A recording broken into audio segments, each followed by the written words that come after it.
Ça me fait un peu bizarre que tout le monde se coupe les couilles sur un titre qui est une copie d'un titre qui est une copie d'un titre. Un truc que je constate souvent quand il y a des gens qui veulent me faire écouter des titres français, c'est que c'est souvent un peu copié de titres américains. Et il y a un son qui me rendait fou dernièrement, c'est Dolce Camara.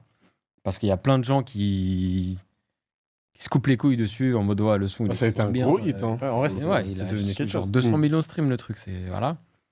Alors que pour moi, la première fois que je l'ai entendu, j'ai trouvé ça un peu abusément copié d'un titre de Young Thug. Et en plus, c'est un titre qui s'appelle Hot. Et le pire, c'est qu'en 2021, il y avait déjà Rof qui avait fait comme Booba, qui avait copié le titre de Young Thug. Genre vraiment, je parle de la prod, hein, Ouais. mais la prod archi similaire, les mêmes instruments, même BPM, même genre, les notes, elles changent un peu, ça a été un peu transposé et tout, mais c'est le même, les mêmes compositions. C'est trop pareil. Mm. Donc déjà, je m'étais pris le truc de Rof en mode ok, il abuse un peu. Et là, Booba en plus. Booba après Rof. Ouais. C'est vrai.